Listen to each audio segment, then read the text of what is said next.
Yo, and welcome back. This is going to be an update video on the Javelin. We did a will it run and basically got it to just fire off a little bit.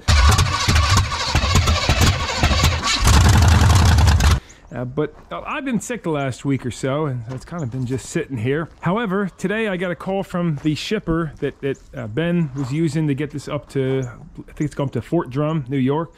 5 hours and change away, and the guy was going to bring a 50-foot open deck car hauler, and he wanted to put it on there. He doesn't have a winch. I'm like, there's just no way, man. For one, it's not safe with all the rust and everything on an open deck. It'd be falling down under, and for two, it doesn't even roll. The right rear wheel's locked up. So anyway, I was like, yeah, we had to cancel that one. So I might end up bringing this up to him. I'm waiting to hear back from Ben on that, but for now I'm thinking, let's air up the tires, see if we can get that wheel broken loose and kind of get this ready for moving. We gotta, you know, clean out this trunk some too. Somebody had commented on the previous video how I should have left all this junk at the owner's house, and it's definitely not safe to be going down the road like that. So yeah, let's dive into it here.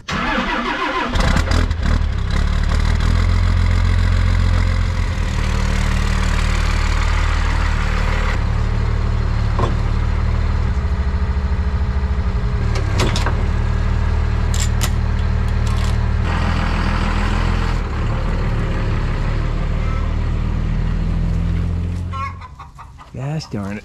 Torque of the Cummins spins those tires too easily. Let's see if these tires will hold some air. I don't normally advise trying to air up a tire that looks that way, but if you do, make sure to use something like this, a clip-on, and then an extension hose.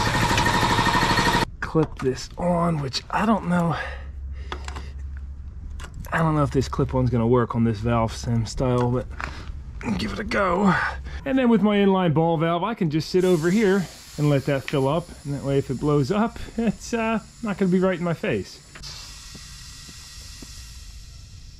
Yeah, that looks good. I'm sure it'll still blow up at some point. What are you doing out here? Who let you out, huh?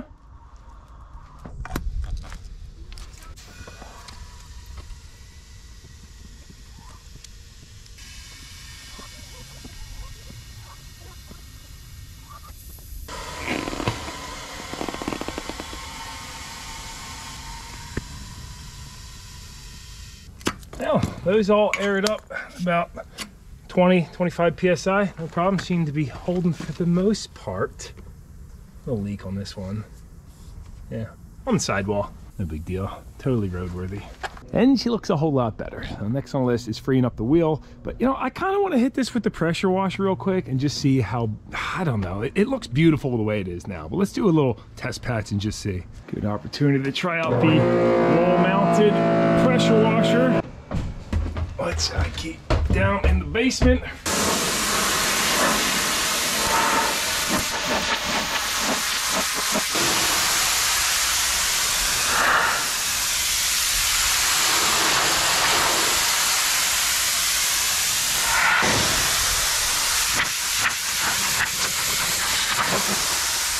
Gotta say, that paint's looking pretty decent. I think she's worth a little bit more now, eh? And now for the unsatisfying activities, the locked up drum brakes. So we do have a wheel lock on here. Over in my old work toolbox, I should have a kit.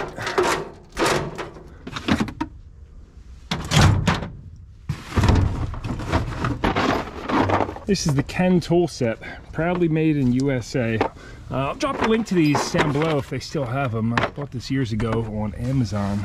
It's the Ken tool 30-171. And this will cover most of your wheel locks. But I mean, if you don't mind damaging them, just using these serrated ones is really the easiest thing. But if you want to remove them without damaging, they have these conical, like tapered ones that you can hammer on there. Just make sure to use a breaker bar and not a ratchet. You don't want to hammer on the end of a ratchet. So actually this might be a little bit too big for this one, but see, normally I just spin on there. If you start turning it and hitting it at the same time, it'll all the way on. Yep. All right, so that one slipped. We're gonna have to go with the serrated one. The same deal on these serrated ones. A lot of guys like to hit them on real hard first. I find if you just start giving it some love tap, and turning the handle at the same time.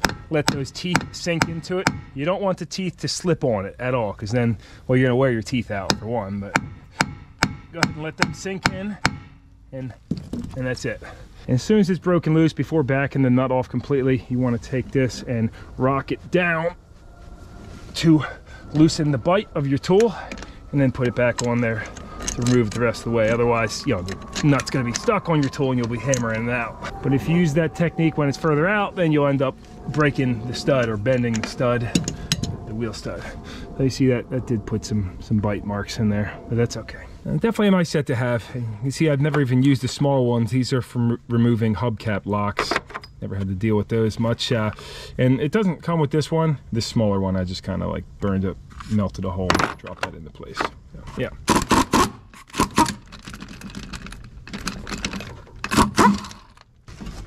Hopefully hit it with a hammer a few times and that'll do it, right?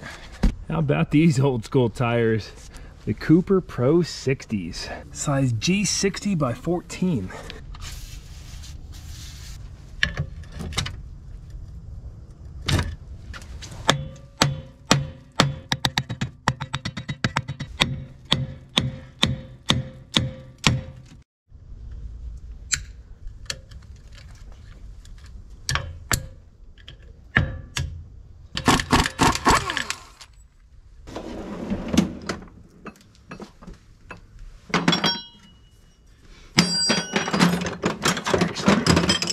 Might be too big. Yes, this should work.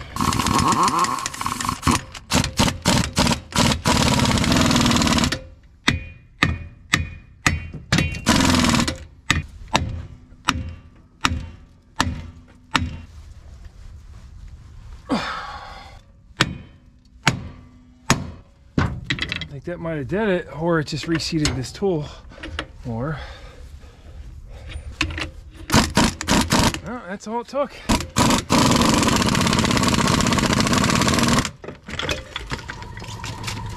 Okay. No more seized brakes.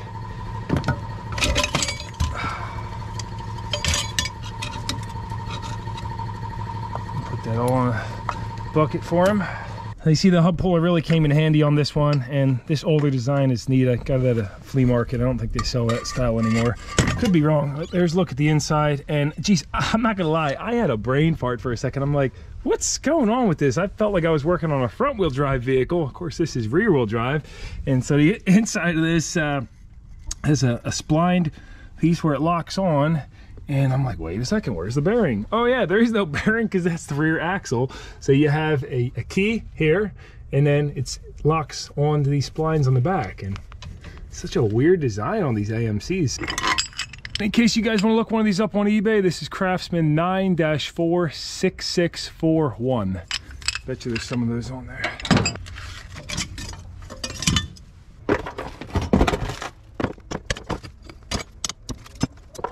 It's always interesting to see different designs. I bet you these axles are probably worth some good money, I'd imagine. And I'm sure finding parts for these things is not easy.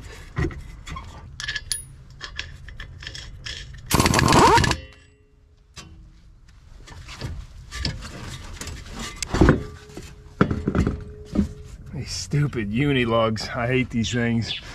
The washer's eccentric, so you have to, it's just, they're annoying to take, well, they're fine to take off, but they're annoying to line up right.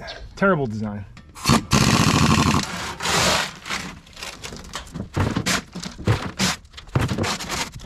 that's the tank. That's part of the body where the tank strap goes.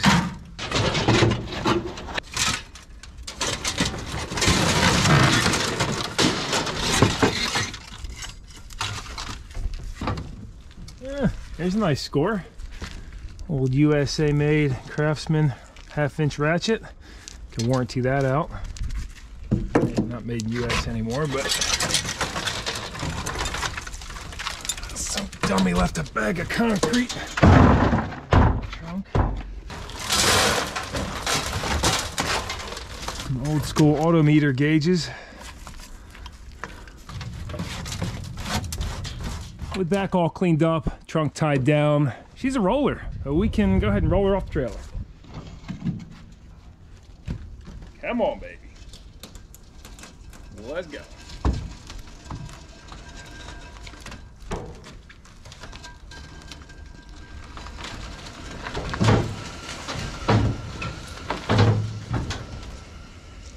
Well, that's the first time she's rolled in many years. The main reason I got to this today is because I need this for a quick side job this evening, and then potentially going to pick up a free utility box that I got offered to me. And speaking of side jobs, in a previous video when we did the backyard tour update video, I mentioned how I'm, not at the shop anymore and doing YouTube full time.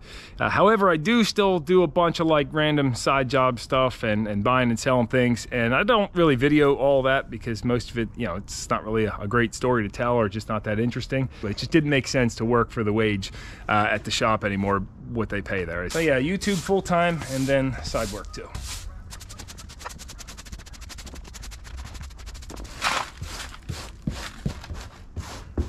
I spoke with Ben now. He said he's going to be picking this up with a U-Haul trailer in the next couple days. So that is the end of the Javelin. And I'll probably just use the wrecker for making easy work of getting it onto his trailer. Now it is off to go do some side stuff.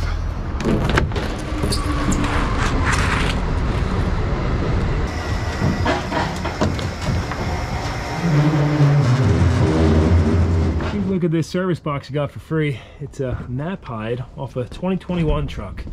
So latching tailgate, no rust at all. It's got these locks, keys for it. The only problem is it has some body damage. It's pretty severe, but it didn't go in, to the inside of the bed. That's all square. The frame seems square, so I don't know. Maybe we'll try and fix it. It is for a single wheel, so it can probably fit on the Ram, or if not, just flip it for a profit. I mean, these are new. I think they're like $8,800 new for one of these. So pretty nice piece for free. And that'll wrap up this very short update video on the Javelin. But wait, if you still want to watch longer format stuff, I did just put up on the secondary channel a trip that me and Jen took in a Clapper truck camper from Pennsylvania to Moab. It's like 50 minutes long, so if you're in the mood for watching some long format content, there will be a link to that down below in the description or up here. I didn't put it on the main channel because it was just kind of, we weren't driving a junky vehicle. So anyway, thanks very much for tuning into this one. If you did, thank you also to those guys recently, everybody that bought the t-shirts, NoNonsenseKnowHow.com. I know it's a mouthful, but there'll be a link to that down below too. Otherwise, hope to see you again soon. No Nonsense, No How, over out.